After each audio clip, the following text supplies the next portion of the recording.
What is Looksmaxxing and how is it important? How does it play a role in society, in our daily lives? And I'm sure you guys have all heard of it before. Looksmaxxing is that term online. It's an online term that derived essentially from the manosphere, if you want to call it that. It's just an online subculture in which men are constantly seeking self-improvement, and I'm all for that. Don't get me wrong. I'm all for self-improvement and getting better and bettering yourself, but there are definitely pros and cons to Looksmaxxing, one of which is super detrimental, I feel like, especially to the youth, which is the ingestion of supplements and substances that are not even FDA compliant. They're not regulated in any sort of way. You see an influencer that takes it one time and you see the results that they get, and if you don't have much self-confidence or like high self-esteem, it's definitely easy to find that as a way out and in a way to seem like you want to mean more to society. But let's go ahead and define Looksmaxxing real quick. So Looksmaxxing is defined as an online self-improvement practice from the manosphere focused on maximizing one's physical attractiveness. Okay, now why would this be important, you may ask? Well, let's get into the pros and cons of Looksmaxxing just so you guys can get an understanding of what exactly this term is and how it affects people from all ages, to be honest. It's like people that are 20 years old and people that are 40 years old can still have the same mentality as each other just because they want to quote unquote looksmax. So one of the pros of Looksmaxxing is more self-awareness. It allows you to have a better image of yourself and hold yourself to a higher standard, which I feel like is super important. It's definitely good as a young man, and even if you're 40 years old and you still haven't figured it out yet, because I've met people from all walks of life, all different ages, and just to see that the position that they're in terms of physical appearance, like maybe the guy is stupid rich, but he's not in the best shape. I don't know. I don't think that's a good way to look at things. Like, yeah, you have all the money in the world, but like let your physical body go, because you only get one body in this life. And it's very easy to do easy things such as not working out, because working out is one of those things where you have to force yourself. If you don't force yourself to work out, nobody's gonna do it for you. You know what I mean? It's like it really takes a different level of self-determination and willingness to achieve something that's bigger than just, I don't know, sitting and watching videos and not really getting any exercise in. I could understand that if you do work like a physically demanding job, that you could just be tired after your job and you don't have time to work out. You don't want to exert your body too hard. You just want to chill. You made your money for today, quote unquote. You did work out technically, because if you work a very blue collar active job, then you know what I'm talking about. But if somebody's working an office job, for example, I don't think there's any excuse really as to why they shouldn't be in the gym or getting some sort of physical exercise. I don't know, like going for a run, just doing something to push yourself, and the new norm, the new standard now is getting 10,000 steps a day, which is good. I think 10,000 is a really good number. Personally, me, I don't really reach for that metric, to be honest. If anything, if I'm gonna go get some cardio or like even just burn some calories off, I'll go for a bike ride, which I've been doing, and it dramatically increased my quality of life. Not only do you feel great, but you also gain muscle in the process. You gain endurance, you gain stamina, and all these things kind of tie into you as a person, and it shows like that you take care of yourself and that you're willing to do the hard work even though it's not necessary. Like in today's day and age, you can go and you'd be like, oh, I'm hungry, yeah, I'm just gonna go to McDonald's. It's quick, it's easy, it's cheap. But if you look at the long-term gains and returns from eating McDonald's every time you say I'm hungry, you're gonna get fat, you're gonna get lazy. And like, I don't know, just me personally, I've been kind of big into eating good and eating healthy kind of thing, just because I started having some self-awareness that the stuff I was eating actually plays a role in how I feel throughout the day. Like if I have a meal with a lot of carbs and a lot of starches, I'm gonna hit that blood sugar spike and I'm gonna feel it. I'm gonna feel tired like an hour or two later. Whereas if I eat something balanced, you get a good protein, maybe some chicken, get some veggies in there as well. You don't overload on carbs, because the protein should be doing most of the fulfilling work. You're gonna feel good. You're gonna feel clean. Your food's not supposed to make you feel like anything afterward. You know what I mean? Like, unless you have a really good steak, and I've heard that when you eat really good meat, that you get what's called a meat high, which I don't know if that's scientifically backed or not, but I've definitely experienced that personally after eating Korean barbecue. You just feel like this crazy, I don't know, maybe it's the red meat that does it, but you definitely feel this euphoric sense after eating red meat. All right, another pro of Looksmaxxing would be better self-care, whether it be grooming yourself,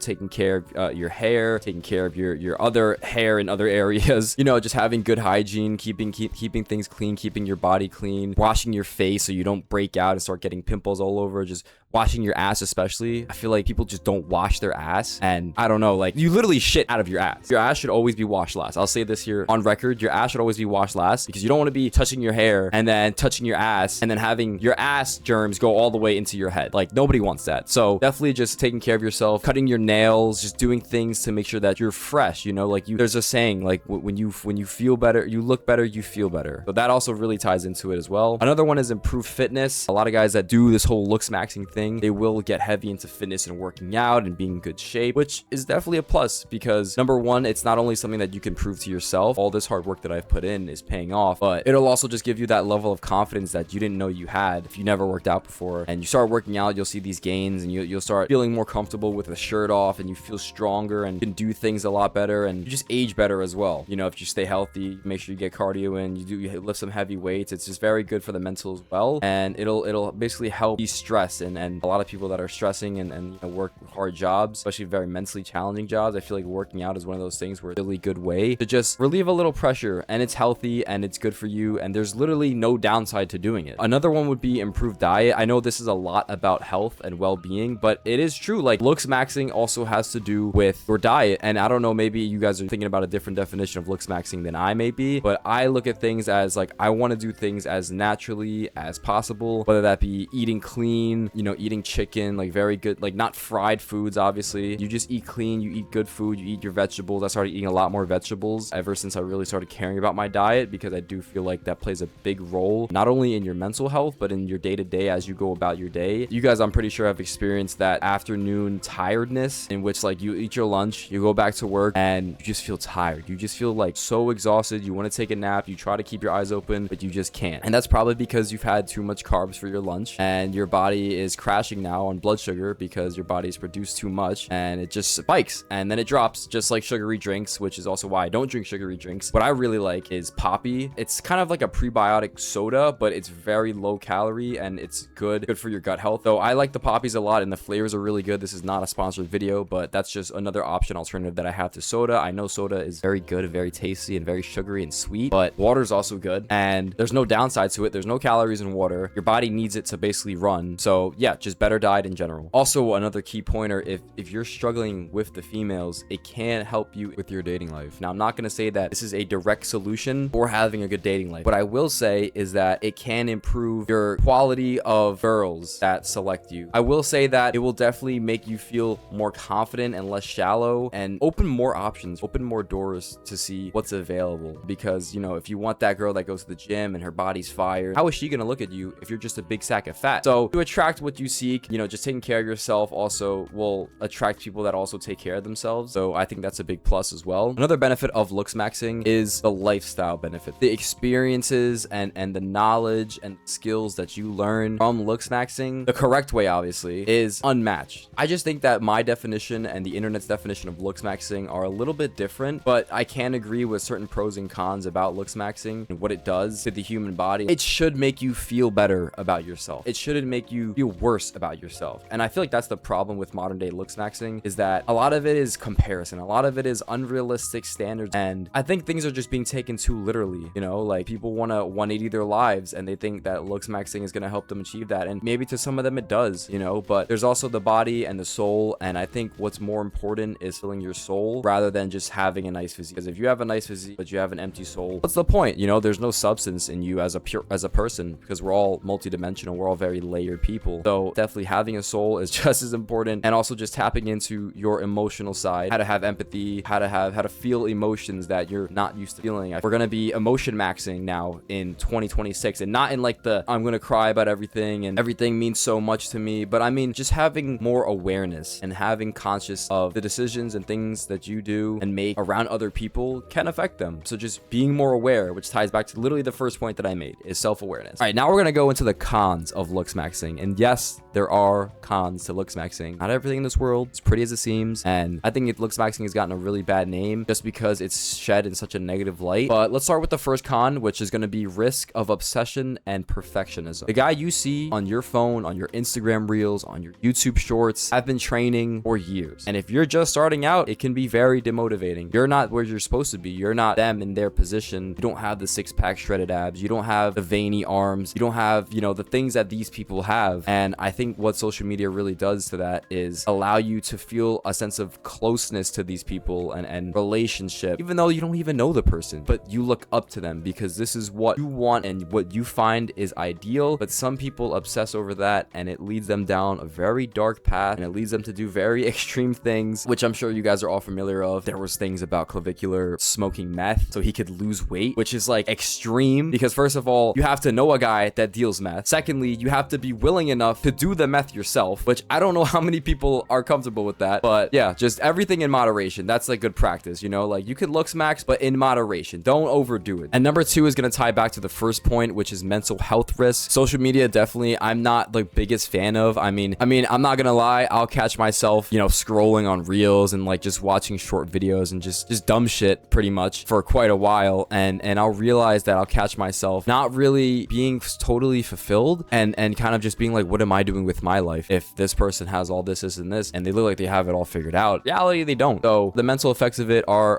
very severe, especially if you don't have high self-esteem and you don't believe a lot in yourself. You're gonna believe more in somebody else instead, and that's not good, because you should focus on your life rather than obsessing over somebody else's. Another one is false advertisement. This could be anything from saying, hey, these supplements and what people use now are peptides, which like I'm still not 100% knowledgeable of, but peptides, GLP-1, like all these substances that it's kind of like Ozempic, but more official, I guess, more tailored to the Looksmaxxing community. And it's basically like you inject yourself with these certain weight loss drugs, which are not even really clinically verified. So to be taking that is like, it's like smoking a blunt that you don't even know who rolled or who put what in it. But just listening to what other people have to say, it's not always going to be the truth. You're not always going to get what these people are offering. And it's just a false promise all around, you know? So I would say stick with what works for you. You know your body best. So you should just focus on developing things around you and how they tailor to you, because everybody is different at the end of the day, and not one method is going to work for everybody. Another downside I see of Looksmaxxing is the time and cost investment. If you're constantly worried about how you look or like how every strand of hair on your head looks, you're like, oh, I can't go outside because my hair is not slicked back the way that it is in every Instagram photo that I post. Or yeah, I'm gonna spend $500 on this weight loss supplement that's supposed to help me get shredded six-pack abs in like a week. It's like, sure, maybe they'll work, but at the same time, you could reinvest that time and energy. You could reinvest that money and that energy even into doing things the hard way, because that's, I feel like, the only way that you're truly gonna be satisfied is if you do things the hard way and if you learn the hard way, right? Like I said before, we are creatures of convenience. We want things to be easy and simple for us. But, you know, sometimes the greatest things that come out of our lives are not always built from the easiest times. There's a saying, good times make soft men and soft men make bad times. So financially, if it doesn't make sense to do it, there's no need to do it, honestly. Like, save your money, eat cheap. Literally, you can go, and I did this today. I went to the supermarket. I bought 4 chicken breasts for $15. 4 whole chicken breasts for $15. And that money, $15 for 4 chicken breasts, is insane. That's like 10 meals for the whole week just on protein itself. And that's if you're willing to eat it every day, obviously. But I mean, if you're trying to diet and you're trying to hit certain goals, you wouldn't mind it, especially if you make it good. It's not going to be like a nuisance to eat. You're actually going to enjoy your food. So definitely think about ways that money can be reinvested and put towards something better than just peptides. And the last negative effect that I feel like Looksmaxxing has is the social pressure and unrealistic standards that come along with it, right? You guys always see these guys are like one digit body fat percentage. These guys are getting all the girls, getting action all the time. But I don't know, maybe I just live life differently, but I just don't see how that is necessarily the best way to go about your day, how to spend your time. You know, maybe if you're into that stuff, if you like the attention, if you like hanging out with pretty girls all the time, if you like LARPing and driving all these fast cars, like, sure, you know, you like the eyes on you, but I personally I would consider myself very humble. I don't really try to go for all those crazy things. I focus very much on inner peace, and I don't really like surrounding myself with people that just try to have a good time all the time. You know, like I said, not all times are going to be good, because life is hard and it should be hard, and you should be willing to face hard times just so you can develop yourself as a person and understand that true happiness is not found within money. I mean, money definitely helps, but it's not everything. You know, like, you can make money money and still be a cool ass person, or you can make no money and still be a cool ass person. But the one thing that you can always control is who you are as a person, you know? And financial status, I feel like, is definitely important, but that ties more into like a personal aspect, because some people don't care about money. Some people just think money is disposable and they can just spend it on whatever. And you know, that's, if you want to live your life like that, that's cool. But you also have to practice discipline and financial literacy, which is why I think looksmaxxing is a good way to kind of separate yourself from the LARPing, because those are like two completely different categories. But it'll give you more time to focus on yourself rather than to focus on things that we're never going to be able to take to the grave with us. So working on inner peace. We're also going to be spirit maxing in 2026. That's right. We're going to be focusing on spiritual things in our lives and the universe. We're going to get the universe to listen to us. We're going to do big things this fucking year. So thank you guys for watching. If you guys like the video, make sure to like, subscribe, comment what you guys want to see next, and I'll see you guys in the next one. Peace!